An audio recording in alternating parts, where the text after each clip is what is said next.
हो ग, किती गरम होते आज. माहितीये मला. आज रविवार. आज सुट्टीचा दिवस म्हणजे आपल्या गोष्टीचा दिवस. हो ना. जरा पाणी घेते. हा, काय गरम होते. पाऊसही पडत नाहीये. मुलींनो, आज कोणती गोष्ट ऐकणार? तुम्हाला काऊचिवची गोष्ट चालेल का? हम्म काय? काऊचिवची गोष्ट माहितीये तुला? हा ना, माहितीये. त्याच्यामध्ये काय होतं? काऊचं घर मुसळधार पावसामुळे वाहून जातं. मग काऊ कोणाकडे जातो राहायला? चिवताईकडे. कारण चिवताईचं घर कसलं असतं? मेणाचं. त्याच्यामुळे कावळे दादा त्याच्या सगळ्या कुटुंबासह चिवताईच्या घरी येतो.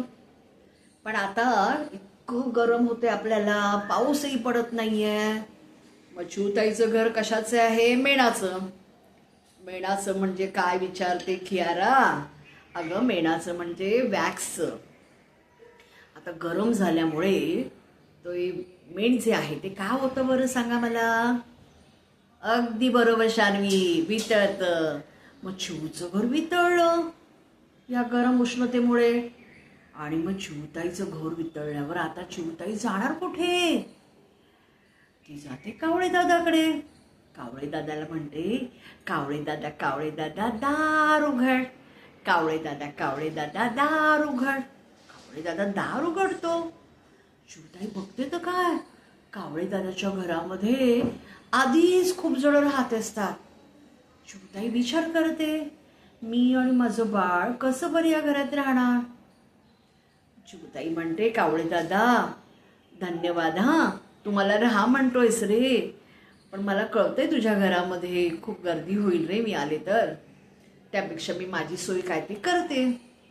मग आता मला सांगा, या चिमुकल्या चिमणीला आपण चिवताईला मदत करायला हवी की नको? आता पावसाळा पण जवळ आलेला आहे. मग ती बिचारी कुठे जाईल बरं घर बांधायला? मग काय करूया आपण? अरे वा यशवी, आहाना, छान उत्तर दिलं ना. चिवताईसाठी आपण घर बांधूया. माझं आपला सुट्टीचा दिवस आहे, रविवार आहे. मग चला आपल्या खालून बागेमधून तू सांग मला कियारा, काय आणशील चिवताईच्या घरासाठी? काट्या घेऊन येशील. ओ चालेल. आणि तू सांग शान्वी, काय आणशील? कापूस. अरे वा, चला आपण सगळे मिळून ना चिवताईचं घर बनवूया.